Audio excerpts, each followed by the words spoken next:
Welcome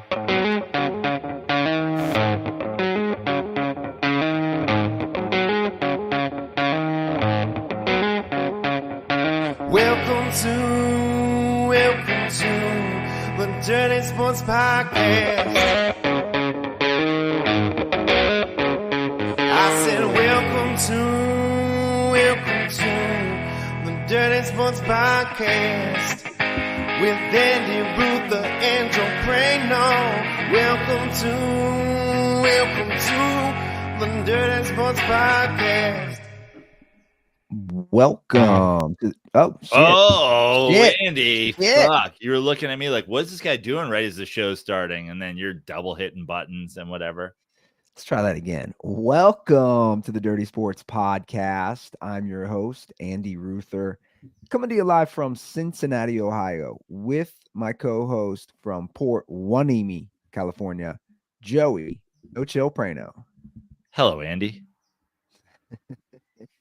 I mean, the intro. Oh shit! Titan. Haha. Andy, do you know what time it is here? Oh, you're gonna say Miller time or something? I think it is. It's 10:49 a.m. Is that crazy? Fuck a job. When you have a day you're not in the office, is 10:49 a.m. too early to start drinking? Hey man. It's mostly I'm out of liquids. I had a cup of coffee. I had a Zoom call before this. I had a cup of coffee. Now I'm almost out of water. Truth is, I'm just going to be a little thirsty during the show. You do you. Thanks, man. That's my sponsor does not say that to me. Yeah. I'll be like, it's 10:49 in the morning too early to start drinking? He's like, absolutely. You're like, do you, dog? Also, we're celebrating. We are? Villanova Voltron has added a fucking new member. You're just a miserable Knicks hater at this point. Look at your face. Yeah, I want you guys to lose. You know what's so funny I do. It's so funny. You're like a Big East guy, and you're like a fucking team chemistry guy. The Knicks are just like, what if every guy that played on a college team played together? And you're like, fuck them. No, I'm not. I actually think this is almost. It's like a test. I mean, you've never seen anything like this before. Has there ever been two players that were like legit? Like, I can't think of like a 1-2 on a team, like a legit 1-2 that were. I mean, there's got to be like a Duke or a Kentucky out there somewhere that's like the 1-2. Did like Stackhouse and Rashid play together, or like Antoine Jameson? No. Yeah. But like 4.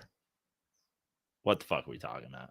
Well, at this point, you might as well just hire Jay, right? Well, listen, I have listened to every episode of the Roommates podcast. I'm halfway through the last week's one, which is Jay Wright. And they basically say Jay Wright he's not qualified to be an NBA coach. They're like, you would never be able to handle, like, it almost breaks down like how college coaches and professional coaches are different. They're like, you're kind of like motivating us and like team chemistry and like keeping guys on the same page and making sure whatever. He's like, in the NBA, it is breaking down film just all day, every day, nonstop. They're literally like, you couldn't do it, which is hilarious. And he's kind of like, yeah, I don't want to. But I think there's absolutely really high expectations for this team now. And if they don't achieve out of the gate, it does feel like the Jay Wright waiting in the wings. It does feel like he'll be the shadowy figure looming over any potential like rough patch. So with the Mikal Bridges trade, and a lot's given up in that trade. Which I don't ever know what the value is anymore when they do these trades.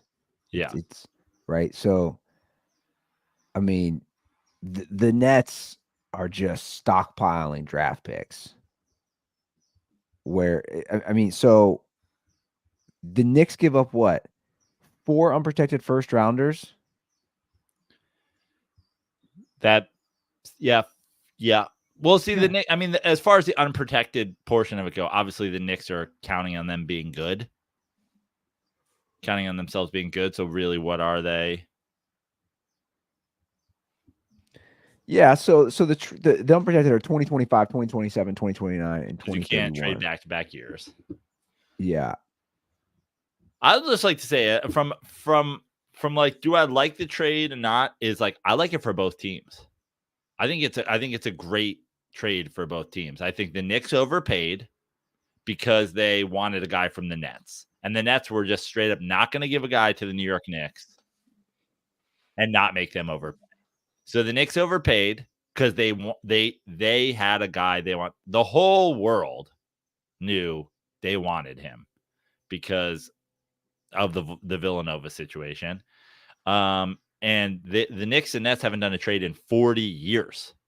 So they knew they were going to overpay. They went there, they overpaid. But at the same time, there are I've never been a fan of this. Like, if it's not a lottery pick, it's basically not a pick. Like, dude, Jokic was a second rounder or whatever. Yeah. So, like, I think draft picks have value. But if you look at this Knicks team right now, the core is essentially in place. They lock up OG Anunoby, in addition, which is just wild. And you now have guys like Josh Hart, who played 48 minutes a game in the playoffs, who's going to your bench. You have Dante DiVincenzo, who's scoring 40 points a game. Not 40 points a game, but having 40-point games in the playoffs, who's going to your bench. Deuce McBride, who had multiple 40-minute games this season, going to your bench. Like, you're deep. The idea that this Knicks team is like, oh my God, we don't have draft picks or whatever. It's like, first of all, they just made a move. They traded for like 5 second-round draft picks yesterday. So the idea of like, we don't have draft picks, it's like, yeah, but they were late first rounders. Or in a perfect world, they will be, right? There's no sign. And one of the picks they traded was a Bucks pick. Bucks are also going to be, a top 4 team in the East, a top 5 team in the East. So it's not like they moved lottery picks. And so what's that starting lineup?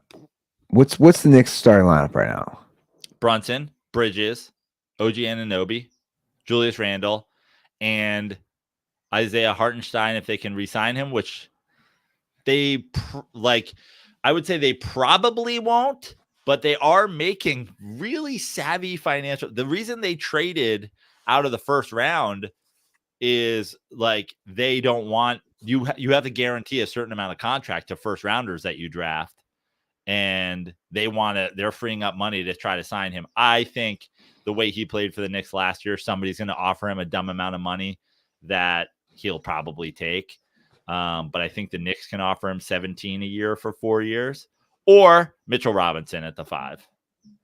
But then, to be totally honest with you, if Hartenstein moves on, obviously Robinson has some injury issues, but also on certain nights, I would not be surprised if they went super small and they let OG Anunoby guard the center on the other team, who's not Joel Embiid or Jokic or whatever, or, Porzingis. Maybe even they'd let him guard Porzingis. And then you just start, Bridges and Hart and Brunson and OG and Randall. And go small. Yeah. And listen, we've been talking about this on this show, and also the league itself has been talking about this. The days of 2 stars, like the big 2 or the big 3 or whatever, they're over. Boston won a championship last year, this year, by having guys that, like, on defense, everybody's able to switch. Everybody's able, like, it's not just like some big galoot in the middle and some super small guard on the outside.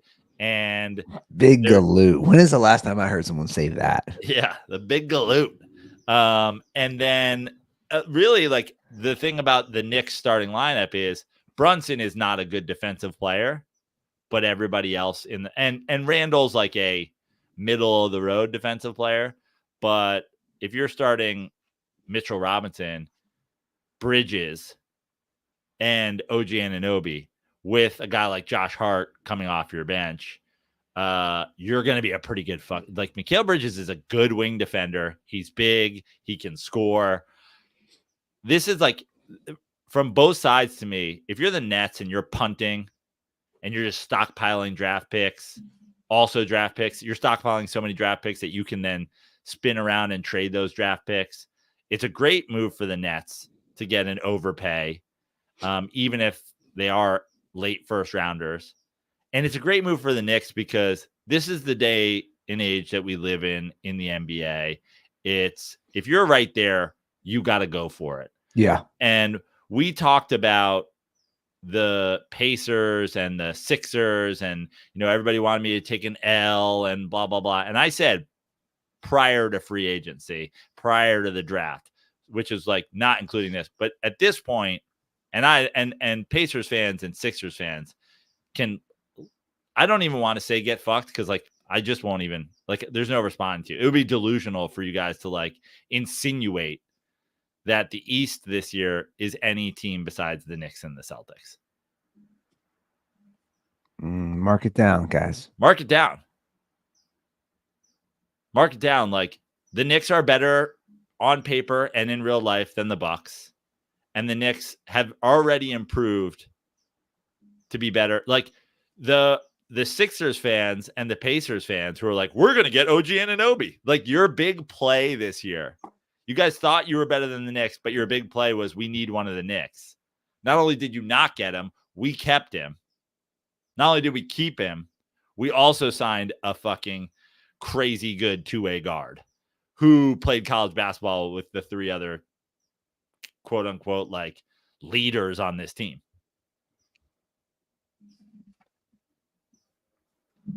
Again, the idea of going for college teammates is definitely a fascinating case study because we've never seen it.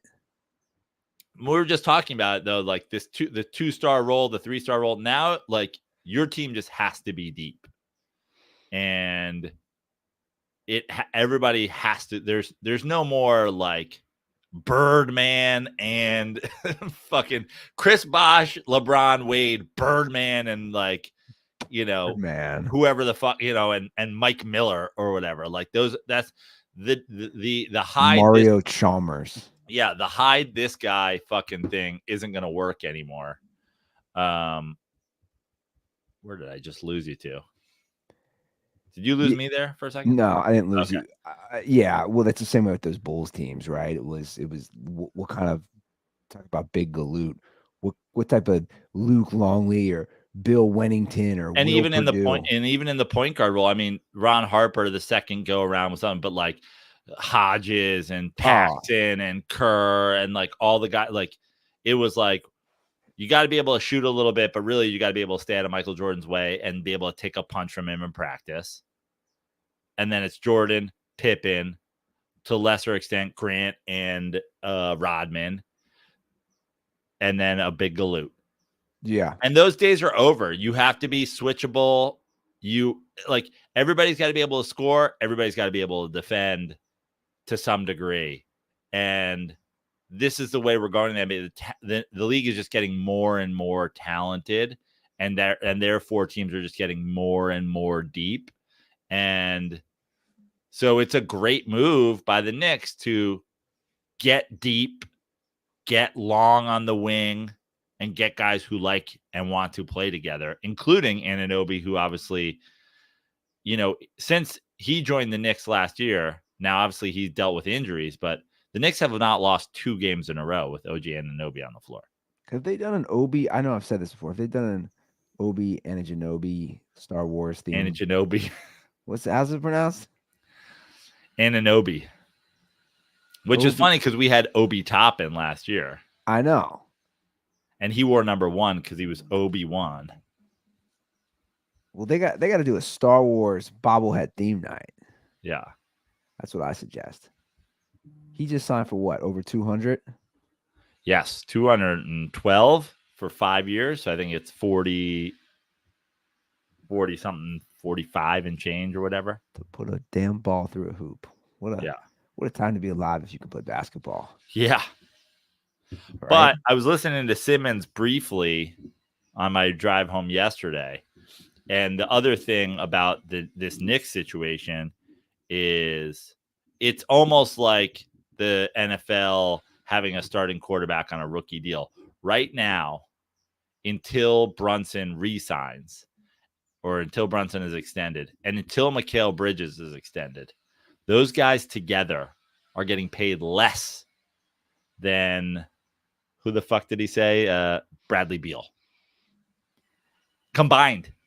Less than Bradley Beal. So it is this moment in time where it's like you have a couple of contracts that are really friendly. You go for it. Just go for it right now. You have to. So that was the big trade. Which is why we celebrating, fam. I called a Knicks friend of mine last night. I said, I don't want to get ahead of ourselves because we're Knicks fans and we like to do that. But who do you think we're playing in the finals next year? Oh, dude, I would easily take that bet. Well, listen, the process, as we've talked about it, I would have liked to get to the Eastern Conference Finals this year. That would have been the process. But next year, the expectations are like it's now Eastern Conference Finals. If you're not in Eastern Conference Finals, it is an epic failure.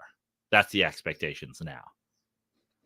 And truly, you'd like to be able to get to the NBA Finals. Well, no, the goal should be to win the title. Sure. I mean, the goal. And that's got to be the goal at this point. Yeah. I mean, I think they're in a handful of teams that, like, I would love to see. Maybe I'll try to pull it up right now. I'd love to see the NBA championship odds. Where do you think they sit? Are they above Minnesota? Are they above OKC? Are they above Dallas? I mean, they're probably behind Denver. They're probably behind Boston. I bet they're fourth.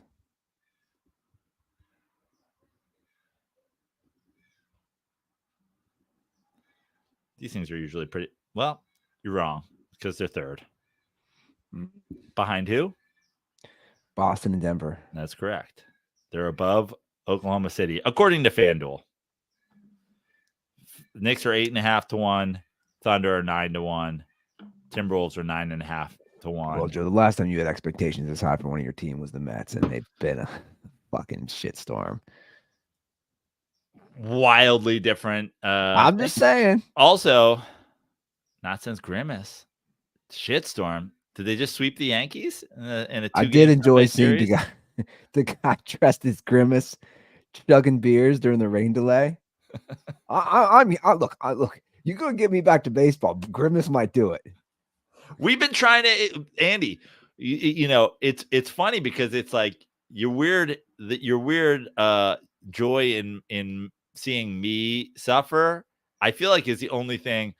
Today's the 9-year anniversary of the first pitch. Oh, I know.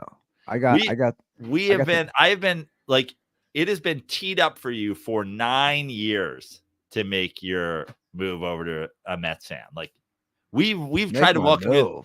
We've tried to welcome you. Your team, everything you hate about your team is not happening in New York. Where are you going to go? Steve Cohen's like, where are you going to go? Come here. We're putting in a casino. Grimace will give you a blowjob. There's a dance team. You guys got a dance team? Yeah, we're deep frying Italian cookies. There's fucking. Wait a second. Talk to me about this dance. There's girls dancing? Oh, yeah. There's the Mets fucking dance crew. When did this happen? This year. We have a rally pimp. I mean, like I can't believe that you should have come over to the Mets 9 years ago and you should be the rally pimp. I'd love to be the rally pimp. Does he have a cane? He wears big fur coats. You haven't seen the rally pimp? What's he really called? The rally pimp. No, he's not. Yes, he is. You all have a rally pimp? Yeah. Shut up. He's Yeah. not called Rally Pimp. He's called the Rally Pimp. I mean, he's an unofficial Rally Pimp, but Oh, this guy's amazing. yeah. I thought he was like a mascot walking out, but I'm here for it. Okay, these are some good vibes. I like it. I definitely like these vibes. I knew you would like the Rally Pimp. I want to see the Rally Pimp and Grimace, start Double running team a chick. Yeah, run some trains on these, Yeah. cheerleaders. That's what's up. So they're like Laker girls, like a dance team. Yeah, exactly.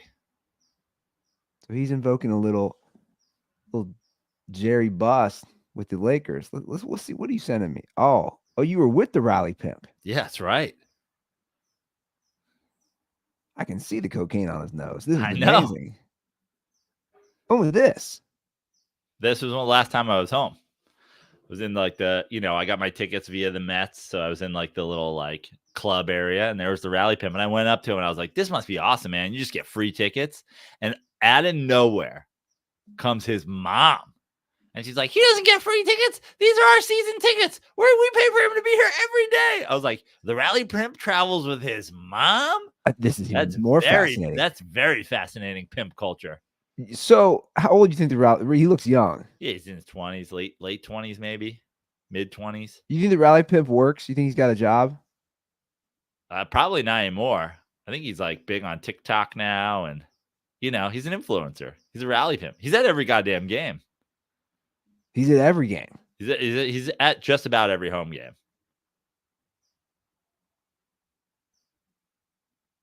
Oh, my God. This is hilarious.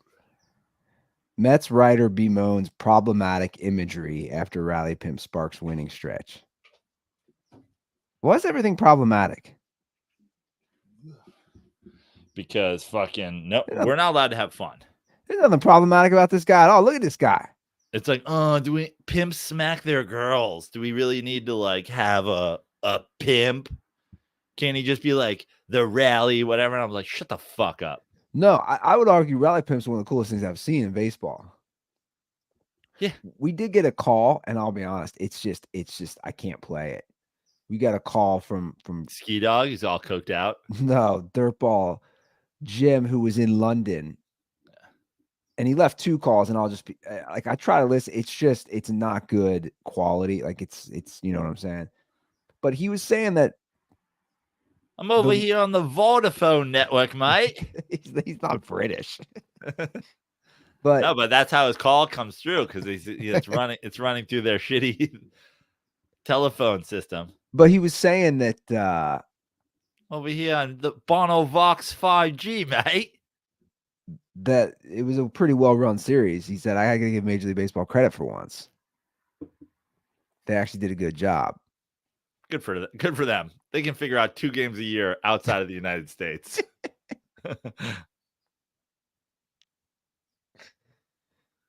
It's like when you're with your girlfriend or your wife or your baby mama or whatever, and it's like you spend every day together and it's like sweatpants and whatever, and then like their birthday, it's all like hot ass shit and makeup all looks good, and you're like, you don't have to save this for like one day a year. You could just do this on like a Thursday. That's Major League Baseball. Major League Baseball is your girlfriend going out on her birthday. That's funny that you think we go out on birthdays, by the way. We don't be doing that shit. By the way, do you know my stance on makeup at this point? You hate it? I have been for a while. It's not like anything new. I'm a big anti-makeup guy. Like just maybe totally anti, or no, are you like light makeup. You can go light, but like she likes the dark eyeshadow, and I'm like, I don't why. Like I'm not. What are you trying to be Kiss? Like what? Which I get some girls like that, but I don't know. This is another like Ruther thing. I prefer. It's the dark eyeshadow, or it's dark like what's it called? Like eyeshadow goes on the lids of your eyes. Yeah. Okay. That's right, right? Yeah. I mean, I'm that's why I'm asking you. Yeah, eyeshadow, Okay. right? Okay. I don't even know. I know, dude, I know nothing about this is how little I Some know of them about. use like very dark mascara, like very black, like lashes.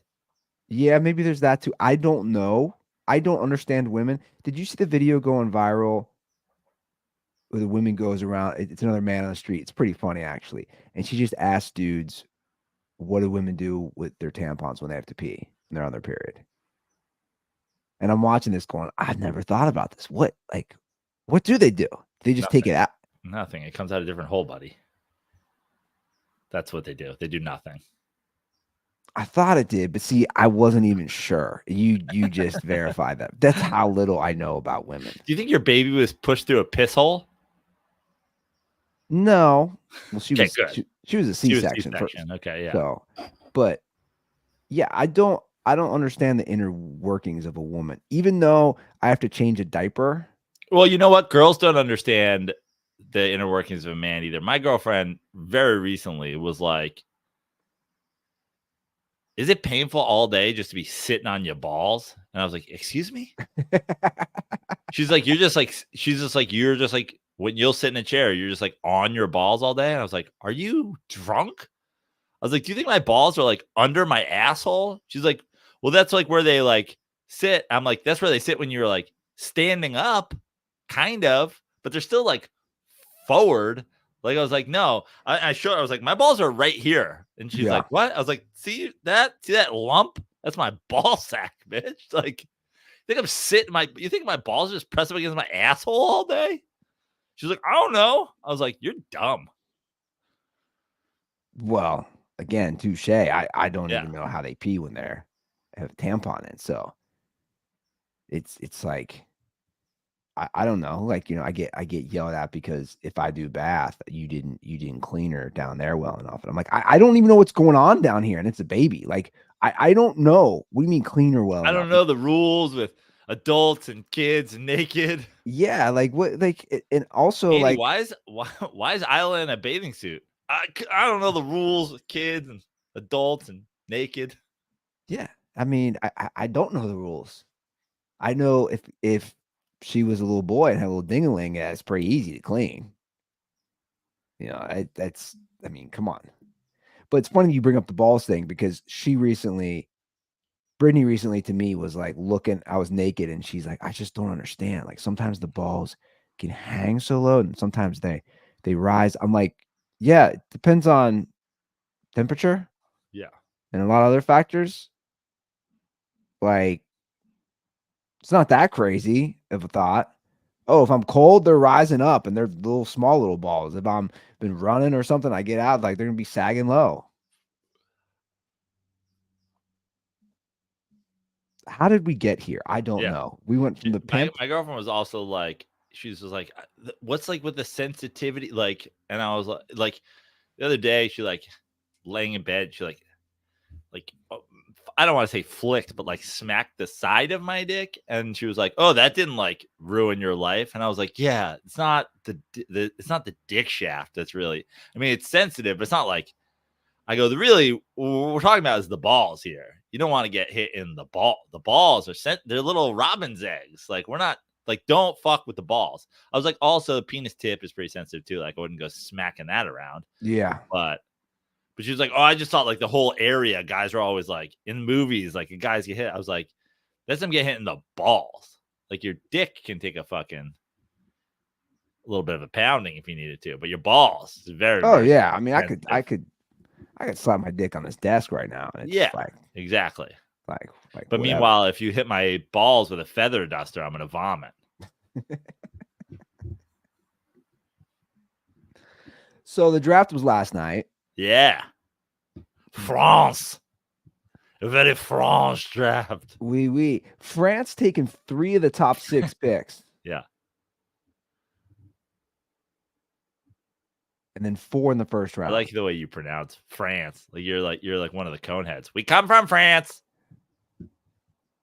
That's a reference exactly 3 people that listen to our show will get. You get conehead reference. We come from France. Yeah, I didn't watch it.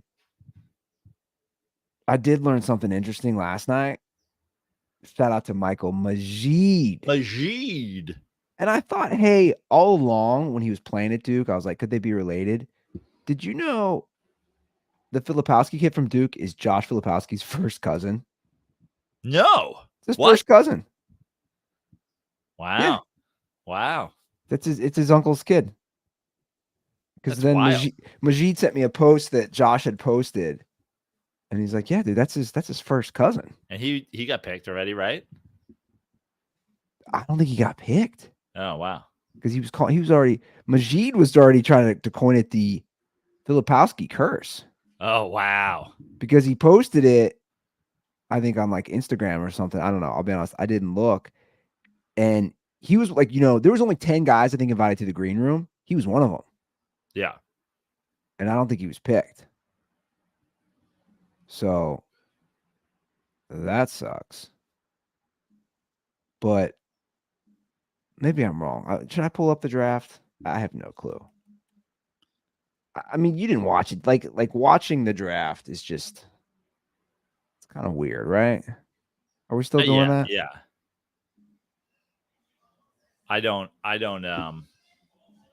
watch the draft. Like, that's just typically like, if the Knicks have a top 5 pick, like I'll go that far. But Lachlan used to do a great joke about it. You're just watching guys get jobs.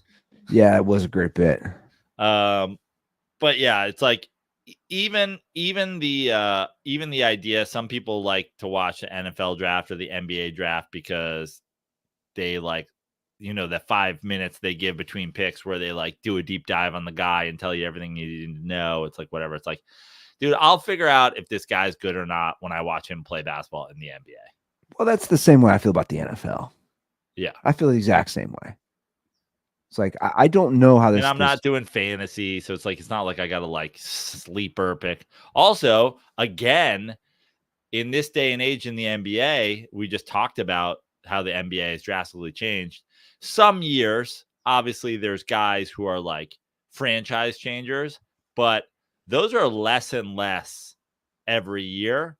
Now, you're still going to have the, like the year we had Zion and Ja Morant and whatever. But the year in and year out, the guys the NBA is too good and too skilled now, where the idea that you're going to come from college and step into the NBA and be productive and great right off the bat, like Kevin Garnett or Kobe or LeBron or whatever, or Wemby. Yeah, like, again, freak.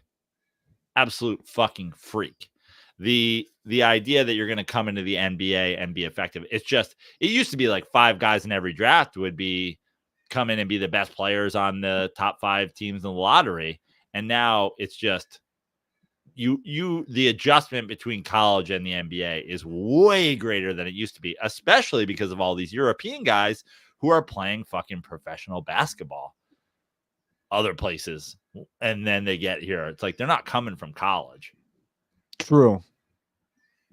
I mean, that shows if you look at the first round, if I pull it up right now, you had Reed Shepherd taking 3rd. UConn did have 2 of the top 7 picks, and Kentucky. I mean, no surprise, right? UConn. This is how it goes. The first 8 picks.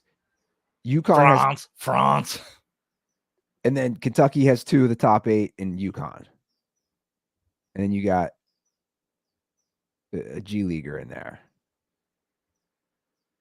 So I don't know. I want to see this. Who did your Pacers take? Good question. My Pacers. They took. Who did they take?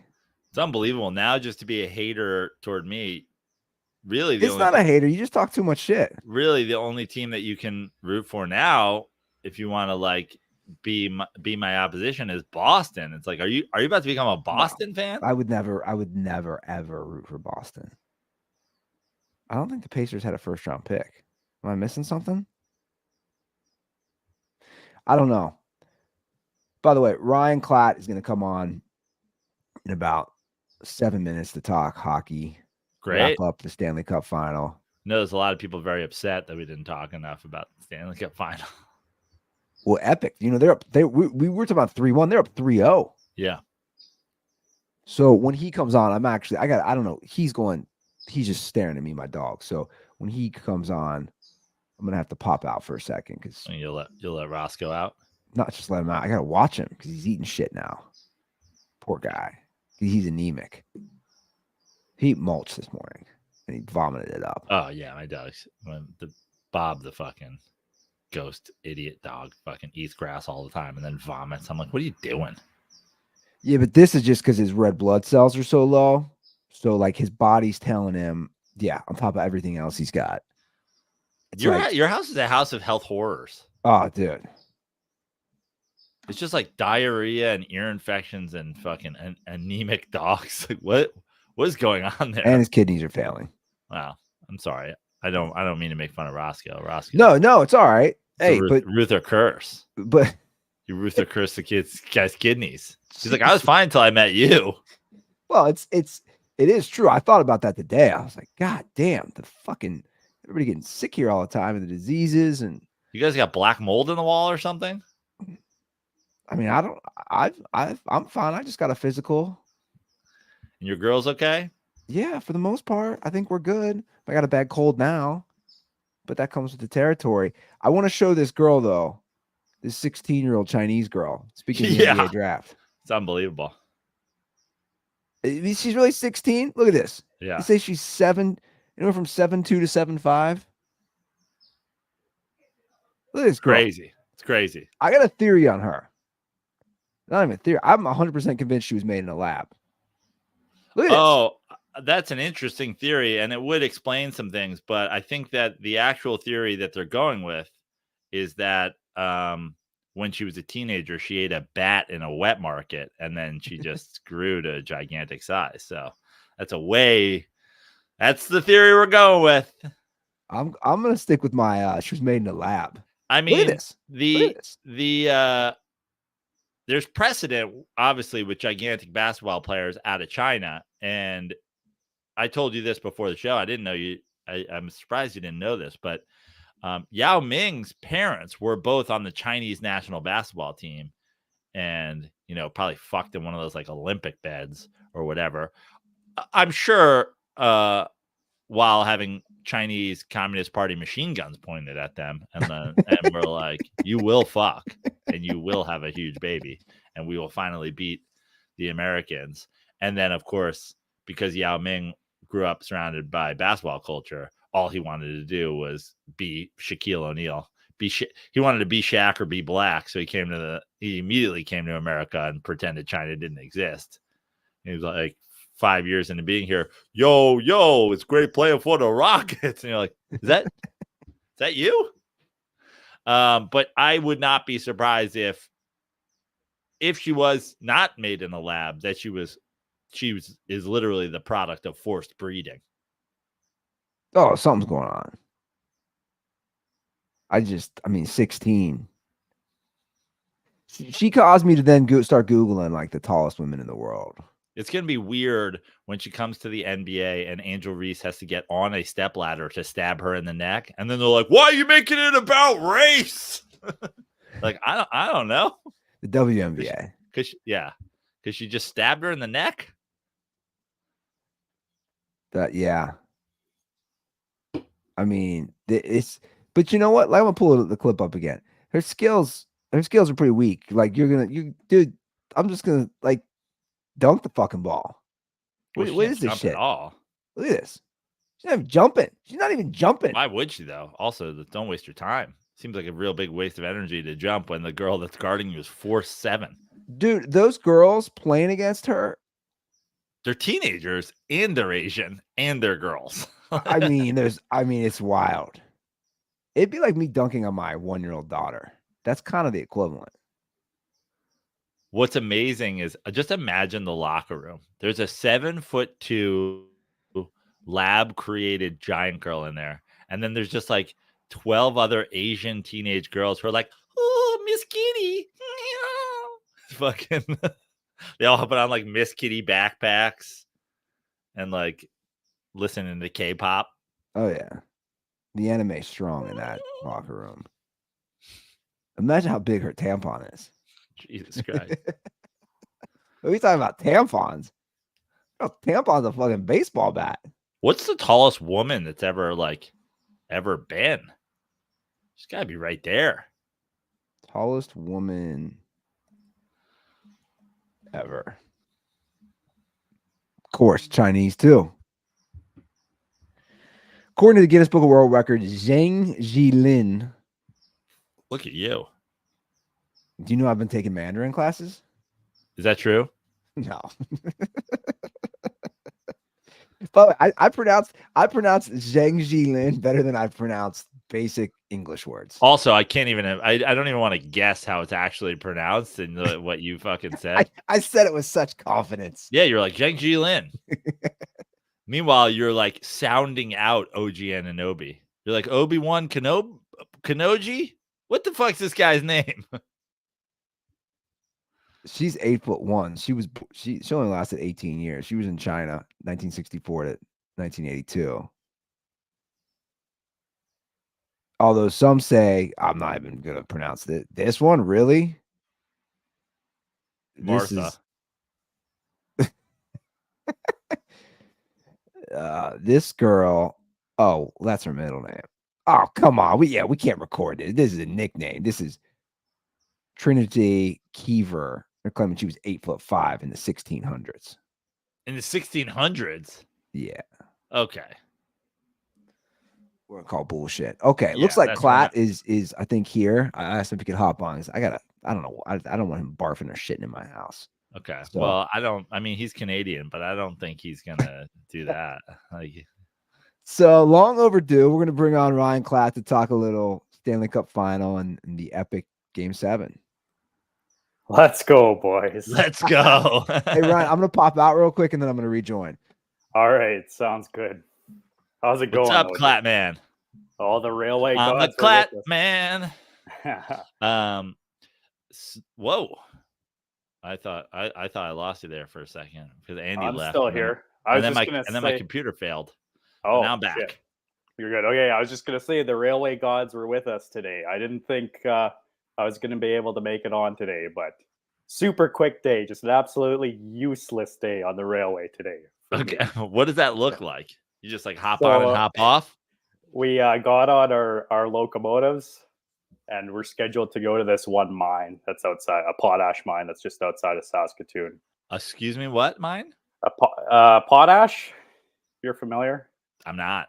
Okay, well, it's a product. You mine it. It's like it's a mineral compound composed of sylvite, whatever. It's used as fertilizer. Anyway, not important. Well, so it's important because Roscoe has been eating potash all day and now has to go out and vomit. Oh shit! Yeah, you don't want to eat it. It's Anyways, so we hopped on our engines and headed out to the mine. There was no cars there for us, so we turned around and came back. Okay. So all in a day's work there, and that's how I was able to make it on here. Well, we're excited to have you. A lot of criticism of the Dirty Sports Podcast in the last week or so. The epic 3-0 comeback, and we were not covering it enough, and blah, blah. And I'm like, well, listen, that's what we have Klatt for. I didn't get I wasn't hit with the Klatt signal saying, I need to come on and talk about this 3-0. Maybe Ruther was, but I was like, listen, also, we'll wrap up the fucking series when it's over. That's what I said. My big question for you is, in this 3-0 comeback, was that spearheaded by the great Connor McDavid? Was he playing lights out? Like, was this a LeBron comeback 3-1 comeback situation? Well, before I get into that, like, I just caught up on the pods yesterday, and you guys were saying that it was 3-1 last night. I was like, Jesus Christ, boys, come on. But anyways, well, it was 3-1 at some point. It was, yeah. Okay. We weren't incorrect in that. They did come back from 3-1. They also came back from 3-0. Yeah, touche, Mr. Prano. Okay, so yeah, Connor McDavid. I mean, 8 points between games 4 and 5. He had 8 points. He put on an absolute clinic. So yeah, down 3-0. I mean, I as a Connor McDavid fanboy, I'm just thinking, oh shit, like, are they going to get swept in the finals? And like, if this goes down as his only finals appearance of his career, it's going to really, be something to be talked about to his legacy. But to be down 3-0 and to come back the way they did, I mean, they just scratched and clawed all the way back to Game 7. The third team to ever do it in the Stanley Cup Final, first since 1945. My Maple Leafs did it in 1942. They actually won. And then the Red Wings came back on them in 45, and the Leafs still won. So now, everything I know about hockey fans, you're a more reasonable group than the majority of, I think, major sports fans. It feels like there's an appreciation here for what Connor McDavid was able to do coming back from 3-0, getting to a Game 7. Obviously, it doesn't go their way in Game 7, but it feels like hockey fans are more reasonable and know that comeback's not possible without his greatness. They're probably not in the finals without his greatness. It seems like there's a lack of fans that exist in other sports where it's like, cool story, 0-1 in cup final. Yeah, I think this, if anything, this is added to his legacy, even though that they lost. I mean, you have to look at what he was able to do to get them to Game 7 and the whole playoffs. Well, and a big thing was he won the Conn Smythe Trophy. He was playoff MVP on the losing team. First guy to do it since J.S. Jaguar in 2003. Sorry, I love Kyle. that. I love Sorry, that, Kyle, to honestly. bring that up. But, I think he was the 5th or 6th guy to ever do that on the losing team. So there was precedent before. A guy on a losing team has won before. So you had to give it to him. He set this postseason record for assists and like most points since, Mario. Like once he hit 40 points in the playoffs, like that is all time. That is all time shit. Like that is no joke. And you just said the Conn Smythe. Is that what you said? Conn Smythe? Yeah. That's for the entirety of the playoffs. Is there also like a cup final MVP, or is that not a thing? There's not. No, it's just for the entire playoffs. That's great. I kind of like that. I do too. Yeah, that's probably how Jaguar was able to win in 2003, because he definitely got outplayed in the finals. But if you looked at his whole numbers, he won it there. But so it's an all-time performance from him. 42 points, I think he had. I put a little Goldberg Conn Smythe wager on McDavid after Game 4 because he was like plus 700. Wow, to win the Conn Smythe after Game 4. So I threw a little Goldberg change on that and wound up, being a winner because it plummeted to like plus or even minus 100 after. Oh, I wouldn't be surprised. Yeah, you come all the way back. We will talk about the Panthers in a minute, but obviously McDavid is the story. Kind of the lead story in hockey, short of the Panthers winning the cup. My question for you is, you said as a start, when we were talking about this, if this is his only cup final and whatever, like when LeBron went to the finals in very early in his career and got swept famously, didn't have that 3-0 comeback of any sort. He got swept. Everybody knew that this was the beginning of, a lot of appearances for LeBron in the NBA finals. Is there a reason why you would preface it with like, if this is, are there people in hockey who are like, this is going to be a team to be competing for a cup year in and year out. They have the best player. The road in the West or whatever goes through McDavid. Is that not something that people are saying or talking about or thinking might be the case? Well, I think the reason why I maybe prefaced with if this is his only finals, it is super tough to make it back in hockey. As there's so many more variables in hockey than basketball. A lot more players to a team, a lot more moving pieces, and your best players are playing less minutes. So you got LeBron James on your team playing 45 out of 48 minutes. You're just like, your chances are better you're going to win. Not the case in hockey, obviously. They only play a third of the game. There's a lot more moving pieces, yada, yada. So having said that, I I think he wins the fucking thing next year. Okay. And I'm gonna just base that on the fact that you look at Gretzky, lost in '83, won in '84. Crosby lost in '08, won in '09. This Panthers team actually this year, they lost last year. So it kind of just, to me, in my gut, I feel like he had to lose one before he won one. So I wouldn't be surprised if he goes out next year and wins one. The Oilers, yeah, because even with what you said, I think in my very elementary understanding of hockey, that it's probably when you have the best player, even if it's head and shoulders above the second best player in the league, it's going to be hard then just to be the Mahomes or the Brady or the Jordan or the LeBron of a sport and just say, okay, every year for the next decade, we're going to be in the mix. But it does seem like, at least in my sort of lifetime, the players that I would argue, or that I wouldn't argue, but I would understand as guys who were significantly head and shoulders considered the best player in the league in my lifetime are probably Gretzky, Lemieux, and Crosby. And all those guys had multiple cups and multiple runs. Correct. Yeah, it's those four guys. I think, like Crosby. I think top three all time are Gretzky, Lemieux, Crosby. That's what I believe. A lot of old heads will throw in Bobby Orr or Gordie Howe. Shout out Smith. But I think this finals appearances with McDavid, he's going to be. Well, let me ask you a question, Joe. At what point in LeBron's career did you say to yourself, like, this is the greatest player of all time?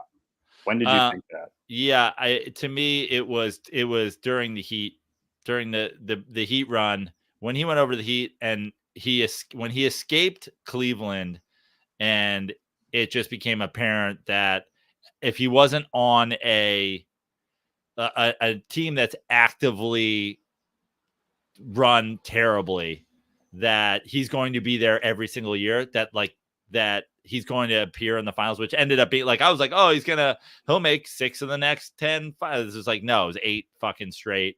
When he was on the Heat and they go in year 2, and again, a lot of people don't know this, a lot of people like to rewrite history, but we're underdogs to a team that had 3 guys who go on to win the MVP in the league, in Durant, Harden, and Westbrook, just like a supremely deeper team, and kind of cruised through them in that finals. I was like, this guy is, I haven't seen anything like the way this guy affects the game in my basketball watching days.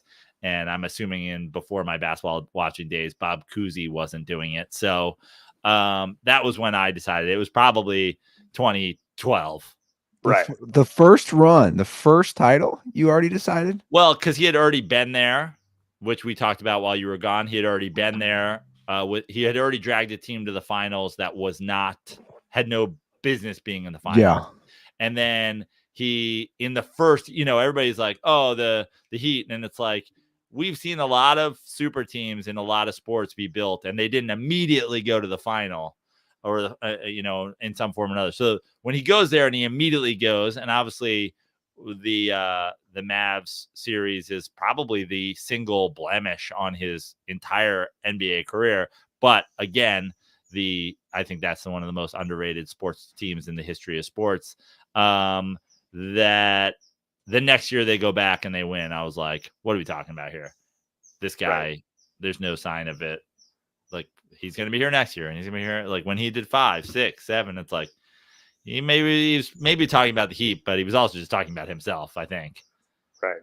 And for me with McDavid, I mean, I kind of already thought this, but seeing do what he did this playoffs, I mean, like, you stick McDavid in a DeLorean at 88 miles an hour and send him back to 1985. I think he would embarrass Gretzky. I think no matter what equipment he would use, I think people's heads would explode watching play. So he's the greatest hockey talent who's ever lived. Obviously, his career isn't where Gretzky or Lemieux or Crosby is yet, but he's the greatest hockey player who's ever lived. And I'm pretty firm on that. And I think anyone who watches the game enough, unless they're a completely delusional old head, should believe the same.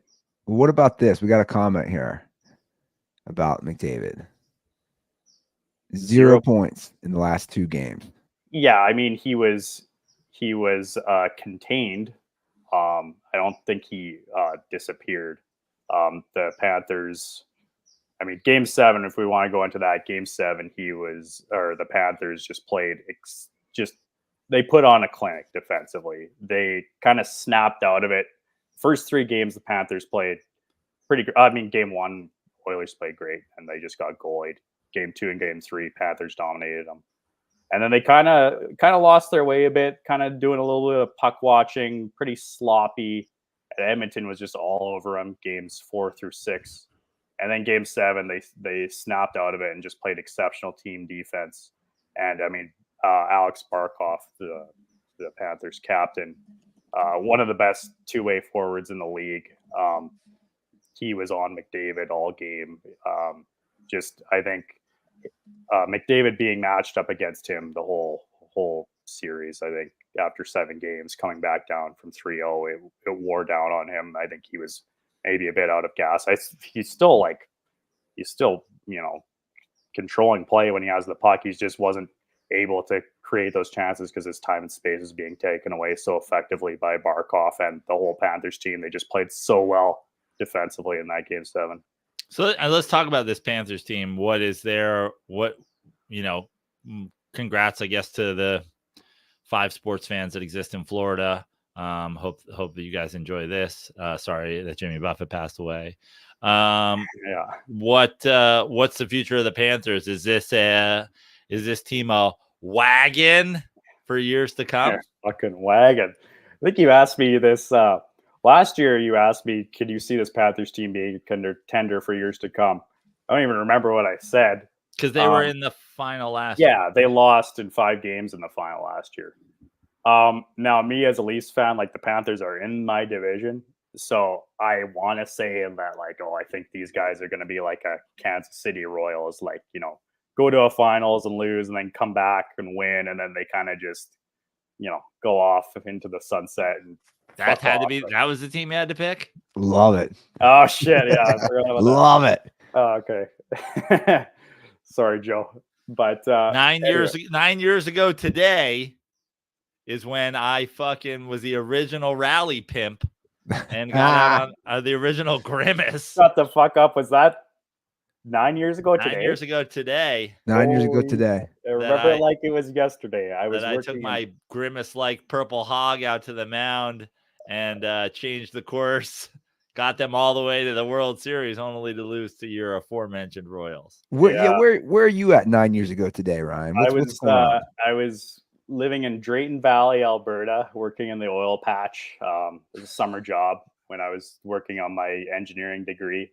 Bro, you're like a tall tale. You're like a kid's book. He was talking about taking a DeLorean. You got fucking the whole country of Canada needs to take a DeLorean. I love that you're the only jobs you do are things that haven't existed in the United States in fucking 75 years. What about A. Millie? A. Millie is a fucking rigger, right? There's still oil. Come on, boys.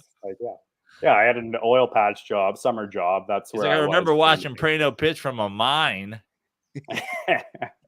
I was covered in soot, and I just my man listened to it on a radio as he had a lantern. Yeah, the lamp on his helmet, tuning in on.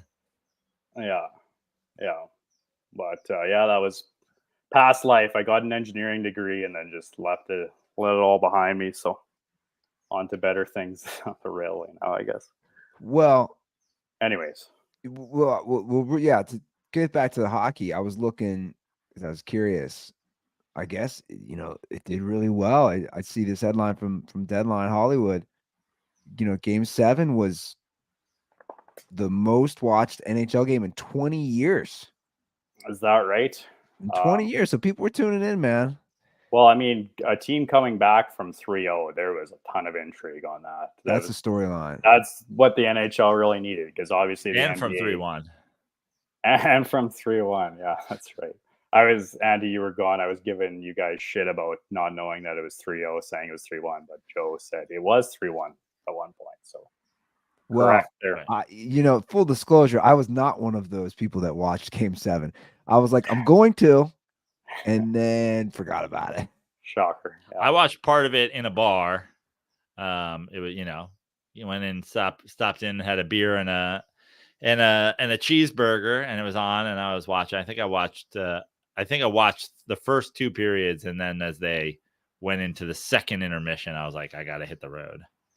So yeah, it was actually a good game. And usually, sometimes game sevens can be kind of a bit of stinkers. Like last 2 were like the Blues beating the Bruins. That game was boring. The Blues dominated the whole game, and then Bruins against the Canucks in 2011. That game was Bruins completely embarrassed the Canucks at home.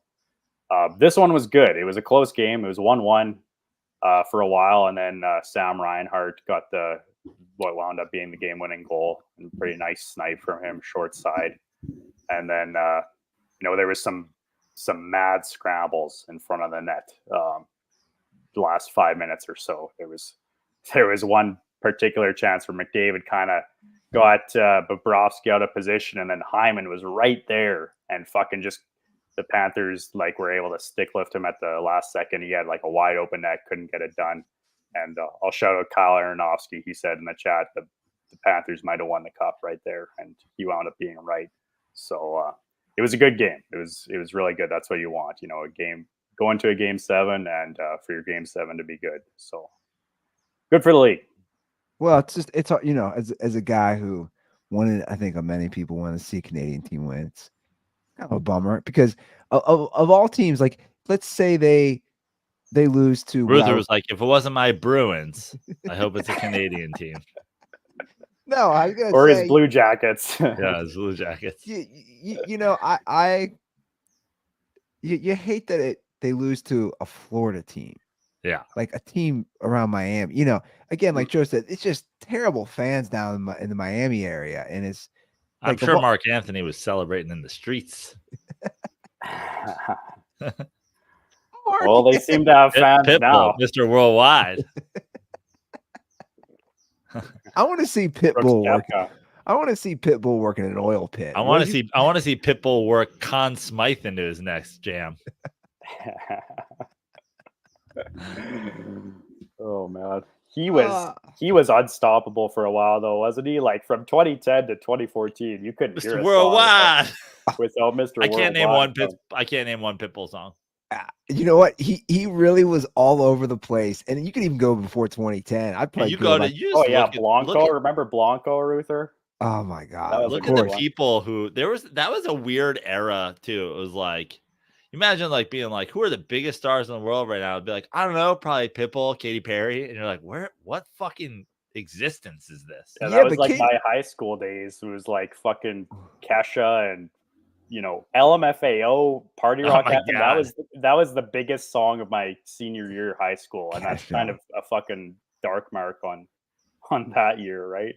That was the shit. Oh, I mean, I think my senior year of high school, freshman year of college, it was tub thumping. So this happens to everybody. Yeah, that's a tough one too. I remember when I was living in Las Vegas, that's when he started to pop, and then Pitbull was on the Daddy Yankee remix of Wrong Daddy Yankee.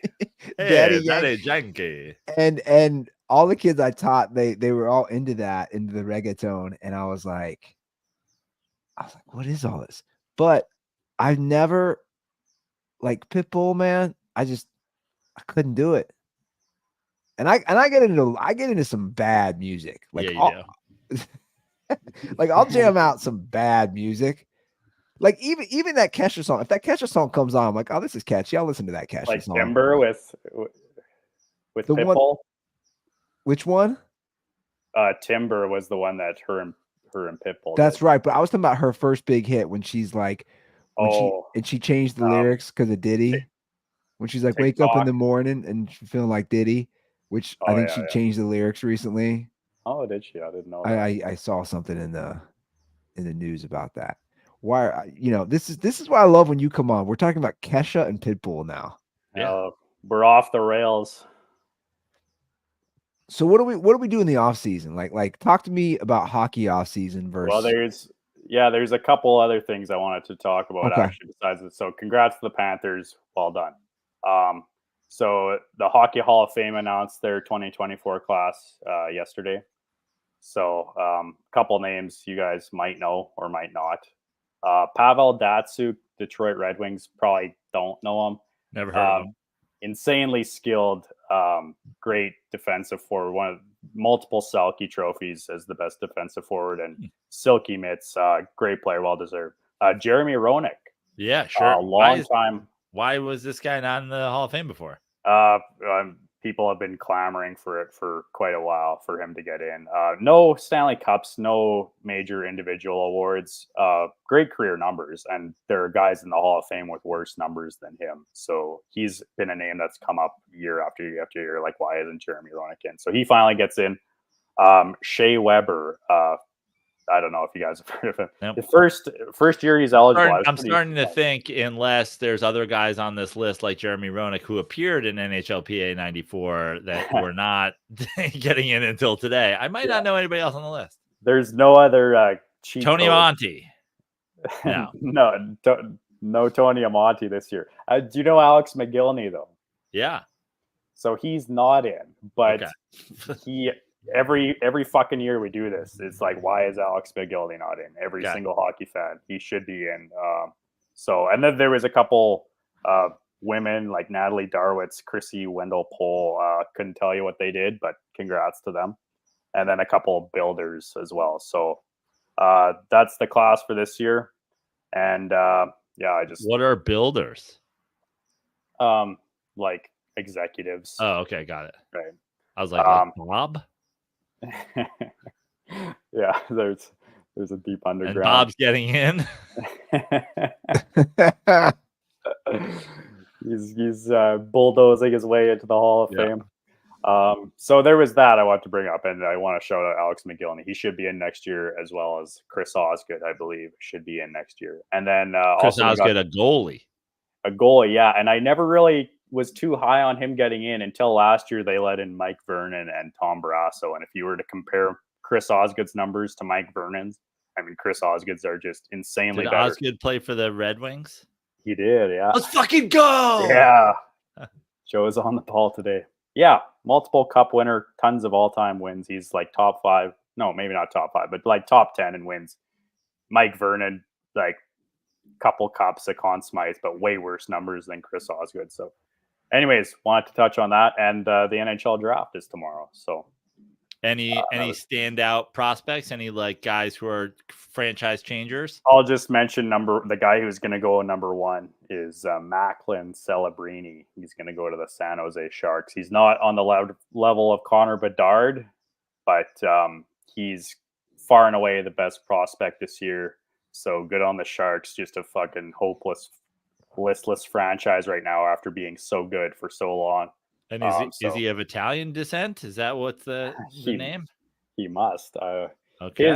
His dad was like a sports trainer or sports psychologist with like Golden State Warriors. So he's kind of got some sort of a hometown boy. Yeah. There's some sports background to the Bay Area with him. He's Canadian, but they've been talking about that Bay Area connection quite a bit.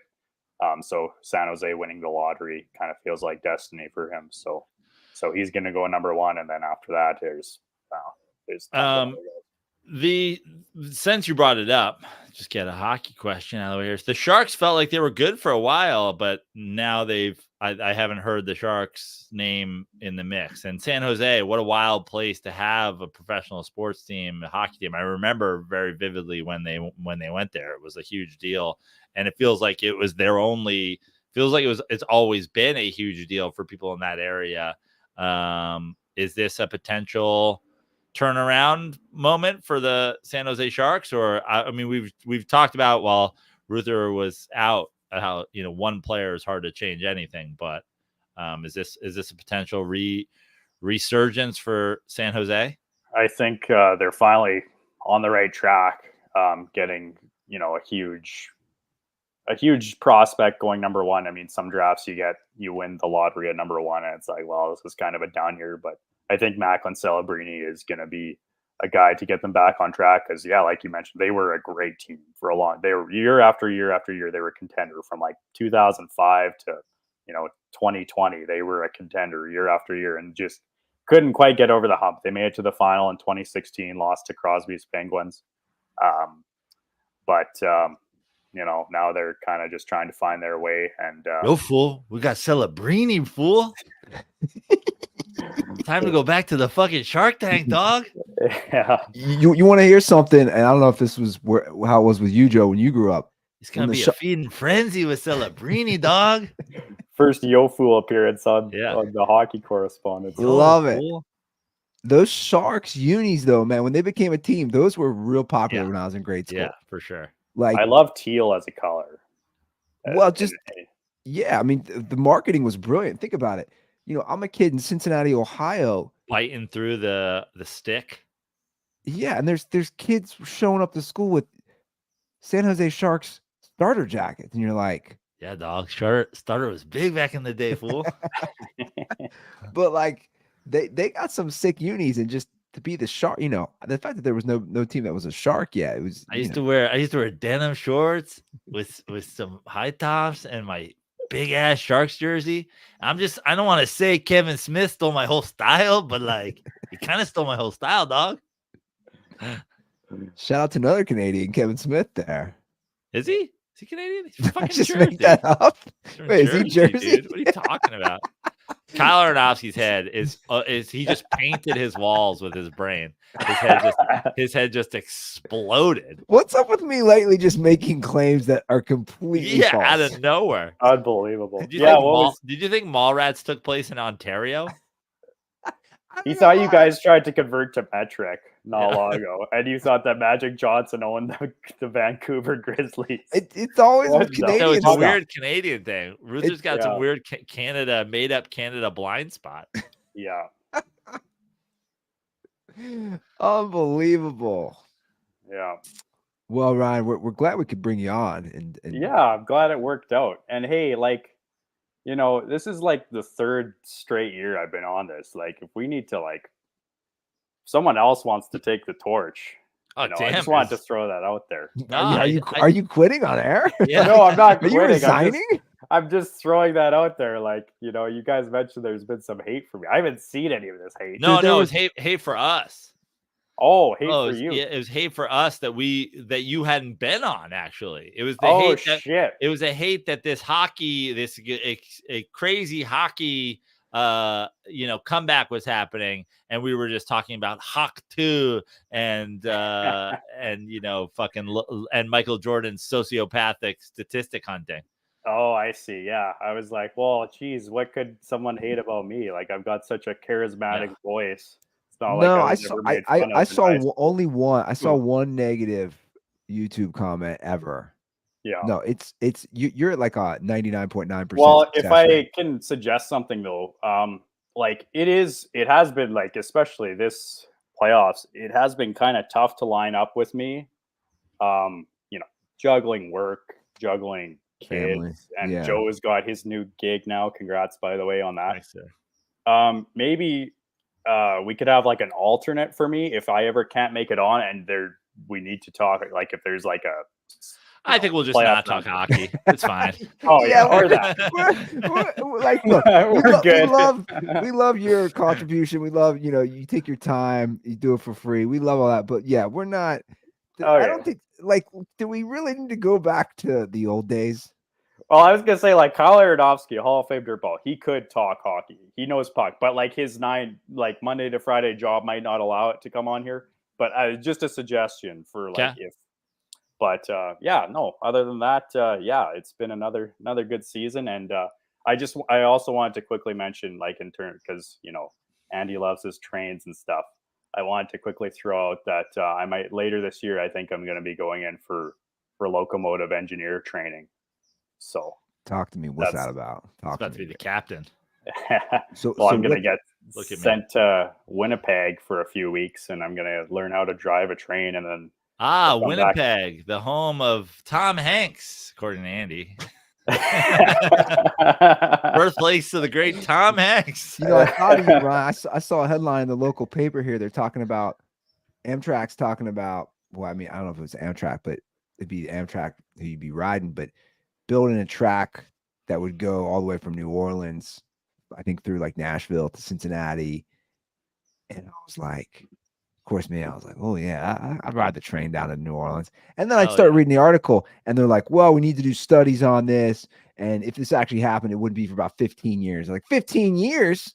You're going to tease me with that headline about a track that's going to go from Cincinnati to New Orleans? 60 to New Orleans. Ruther's like, I'm going to go and visit a Millie and make a whole weekend out of it. And now, they were just dangling the carrot. But yeah, I'm just, I'm going to learn how to drive a train, I guess. Every conductor has to do it eventually. And so hopefully within the next year and a half, I'll be locomotive engineer qualified. And that with my engineering degree that I already have, I'll basically be unstoppable at that point. Oh, man, I can't wait to see you in that conductor outfit, that hat, those overalls. Shoveling the coal. I can't, I mean, you need, they always talk about food porn. I'm all about that train porn. Like not actual sexual stuff, just the outfits, Yeah. And he's trying to ride that train on that train. trying to run a train on that train. Well, Ryan, again, thank you as always. We appreciate all your introspective commitment. That doesn't make sense. Your introspective analysis. Not to beat a dead bush here, but your commitment. Oh yeah, no, it's the pleasure is mine, boys. The pleasure is mine. It's always great coming on here. Hope I guess we'll talk next playoffs or whatever. Yeah, right? yeah. No, we get you season face off to start the season. Good luck with conductor training, engineer training. Sorry, I'm a conductor already. You're already a conductor. All right. Yeah. You should do it with the conductor wand. You should combine the two, like you're a symphony conductor. Show up to work like in a full tux with the coattails and be like, well, I'm here now for we're on to something. Now we're on to something. You know how they combine like Korean food and Mexican food? What's that called? Fusion, Andy? Okay. Is this the word you're looking for? Yeah. So when they do like the food fusion, we need to do the train fusion. Yeah. The John Williams, best conductor of all time. Oh, I know. Trust me. I fuck with some John Williams. I bang John Williams. I'll listen to John Williams in the car with eye contact. If John Williams said we're gonna have sex while I play the music, I might do it just to hear that sweet tune of John Williams. All right, this is off the rails. Ryan. Jaws theme as he's approaching. While the Sharks Imperial March as he fucks your asshole. All right, Ryan. Much love, buddy. Derailed here. Let's get off now. We got to make way for Stolp to talk some WNBA now. So let's go. I better pave the way here. All right, man. Good talking. Good to see you, Clatter. All right. Didn't even get Bruiser just goes. All right, see you later. Didn't even get to take care. That was the way he left too. It was like a cartoon where he got hooked off the stage. Like, some guy in there with the hook. Yeah, anybody who's like, I don't want to hear the hockey talk. Fuck you guys. These are great moments. Like, all right, Ryan, great to have you around. It's like, no, it's great to you.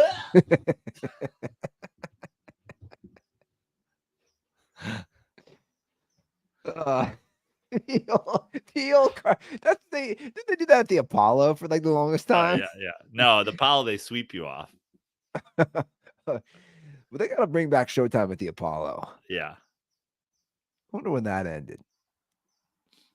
I bet you it still exists in some form. I think you're right. So the Jags are going to stay in Jacksonville. That sucks. I know. So I don't know if you saw this.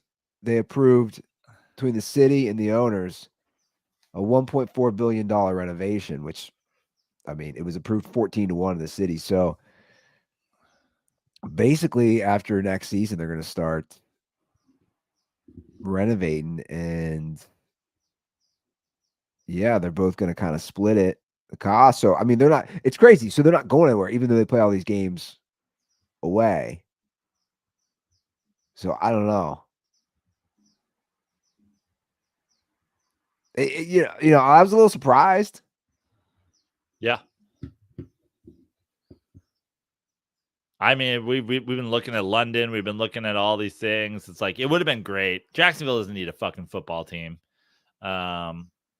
It would have been great for them to move, but alas, you know, it would be when you think about Jacksonville. If you say the word Jacksonville to the majority of the country, they just think Jaguars because there's no other. Like if you say Memphis, people don't just go like Grizzlies. If you say New Orleans, people aren't like Saints. No. You know, if I was like name, let's play word association with New York. I said New York. How many words do you think before somebody said one of the teams? Yankees. Jacksonville. If I said Jacksonville, you'd say Jaguars. There ain't a whole fucking lot going on there. Yeah, I would instantly say I've also never been. Yeah, I have. It's not great. The only other thing I can think of is there's like a river or like a city walk or a river walk or whatever. Like if you were like Jacksonville, I'd be like, I don't fucking know. It really is interesting that the NFL chose that as a city. So the idea that they would let it go is, it would be pretty shocking. Jacksonville, I'm assuming, is going to do whatever they need to do to keep a team that is the only thing anybody knows about the city. So the city agreed to contribute $625 million and also $150 million for the maintenance over the next 2 years. And then the owner's going to kick in the rest and then also be responsible for 80% of the game day expenses. I mean, it's again, like you said, it's just, you always think Jags when you hear Jacksonville, but I mean, they're going to sign a 30-year lease. So like they're there. Yeah. And part of that is, I love that the Jaguars have played a home game in London since 2013 every year. They played 2 games in London last year. They're going to be in London again this year. Poor London. Poor UK. I mean, they get the Jags. They get shipped the Jags. Yeah. They're the highest paid player in all of football. Let's go. Well, again, that's not guaranteed. Yeah. That's what matters, is a guarantee. I think Hard Knocks debuts next week. Let's go. We're here. Yeah, we're here. We're here, man.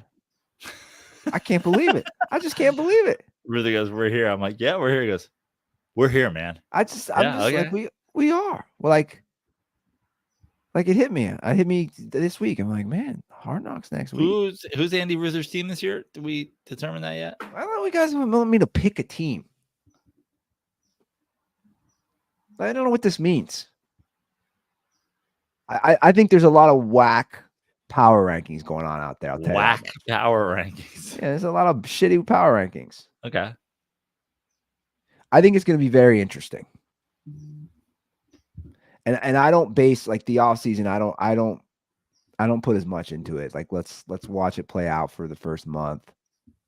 I think Kansas City's Kansas City, man. Although I mean, after what Travis Kelce did on stage with Taylor Swift, I mean, it really makes you want to root against them. Whatever that was. Top hat in that situation? Yeah, whatever that was. Yeah. Low key right now, I how many years am I going to do this? How many years am I going to do this? That's like everybody thinks the Bills are going to be down, man. I can't wait. I mean, we're 2 months away from Ruther picking Bills Cowboys Super Bowl for like the 4th out of 7th consecutive year. Well, I just think there's a lot of interesting storylines, as always, especially in the AFC. Yeah.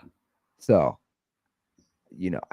I don't. Well, no, it's tough to pick against the Chiefs, though. Yeah. Why do people think the Bills are going to be down? Because they lost Diggs?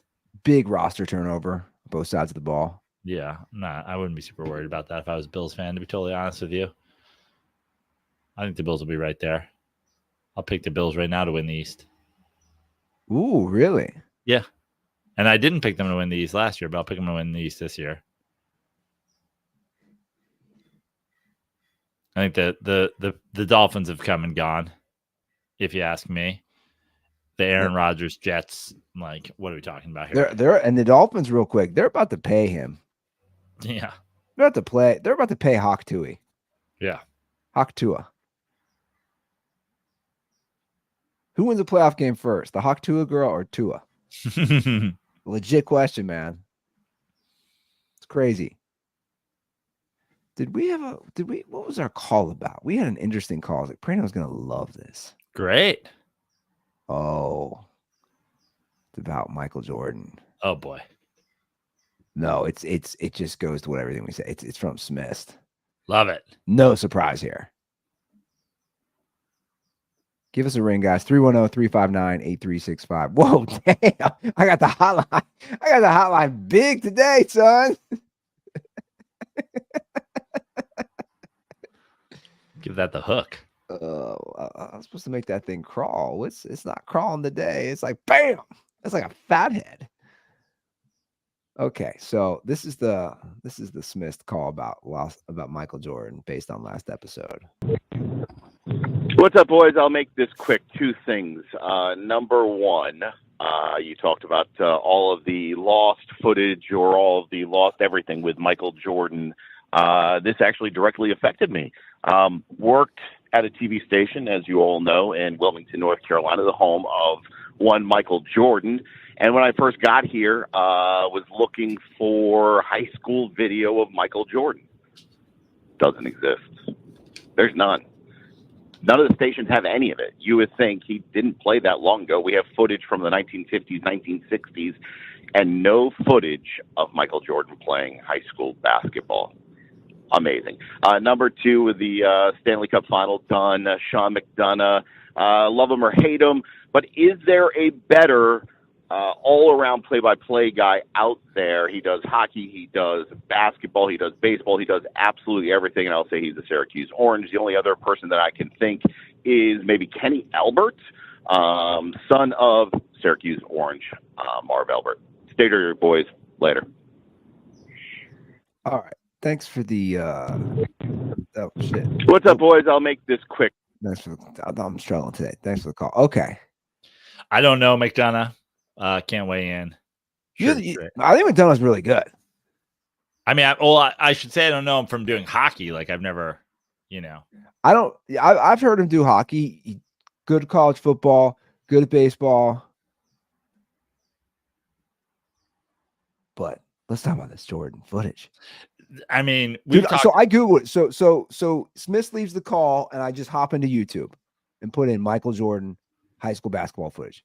There's literally none. It's pretty amazing. Well, you go back to the Michael Jordan conspiracy thing. Remember of him being like the last guy cut because they like took a 6'9" guy or whatever. There's a whole conspiracy that like that guy didn't exist. And but like, yeah, it's crazy. You could get high school basketball footage, I bet, of people that played before Michael Jordan, but you can't get high school basketball footage of Michael Jordan. It's like listen, this is like the calculated day one, like going into like, so what this like begs the question, like what happened? He worked in the Wilmington, North Carolina newsroom. What happened to that footage? Like at some point that footage was there and then it wasn't. Like that's crazy. That's crazy, dude. Also, probably not the only TV affiliate in Wilmington. Yeah, I'm just putting in different players now. Not to mention, imagine the teams that played against Wilmington and then the footage of them playing against Michael Jordan. So then he's going to other cities and towns in North Carolina and making sure they don't have footage of him. So I just put in Magic Johnson high school highlights. We have highlights from his 1977 state championship game. Yep. That instantly come up. Crazy, dude. This multi-level dude, did Michael Jordan play in the NBA? Last episode was, did Michael Jordan play? Like, I don't even, is Michael Jordan even a real person? Or is this just an animatronic? Like, did the 90s NBA actually happen? It is bizarre, again, that I can just put in Magic Johnson, and I'm not saying there's a ton, but like you instantly get his high school state title, 1977. The newsroom thing is crazy. The fact that you can get access to that when you work in the news, nobody would have better access than that position. And it didn't exist? It didn't exist? We're not talking the 40s. We're talking the 80s. It's ludicrous. Nobody shot anything of Michael Jordan. Nobody. No, they did. It's all been destroyed. Because the guy is psychotic. I mean, this is like government conspiracy cover-up type stuff. Yeah. Deep state. Phil Knight, Michael Jordan, Illuminati shit. David Stern, Phil Knight, Michael Jordan sending bagmen out with duffel bags of cash. Give us all your Michael Jordan footage. But why? But why? The guy was good in high school. That's what I'm saying. I don't get it. Because there's probably tons of stories that he's told that if we had footage would be completely proven to be bullshit.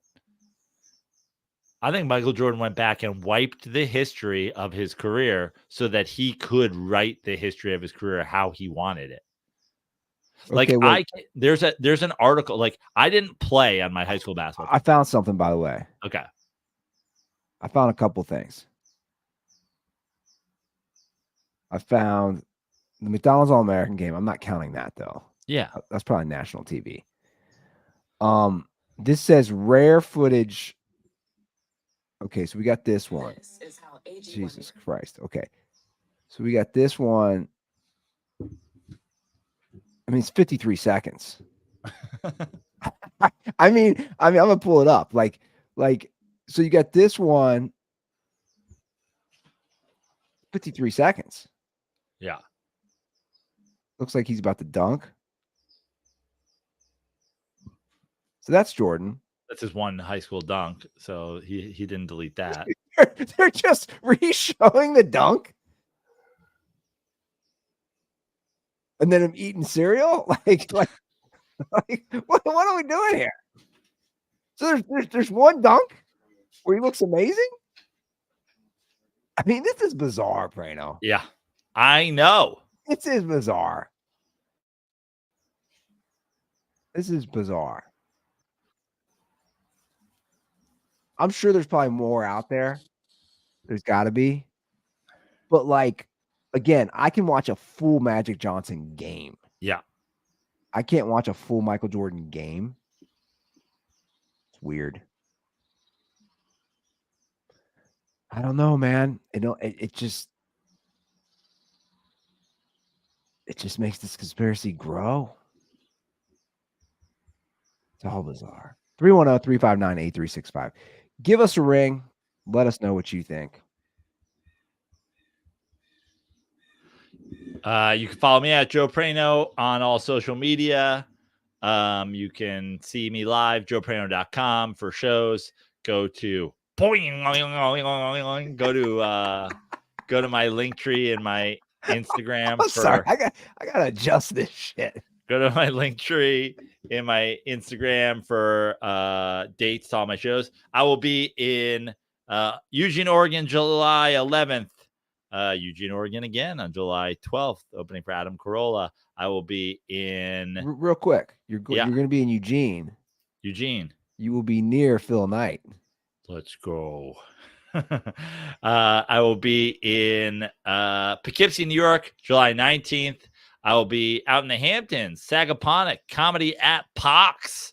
Sagaponack, Pox About Golf Course on July 24th, July 26th, 27th, 28th Yonkers Comedy Club in Yonkers, New York. And then the 5th through the 11th of August, Brad Garrett's Comedy Club in Las Vegas. Come to those and any others. JoeParano.com. Be in Levity Live in Oxnard with Lachlan on my birthday, July 5th.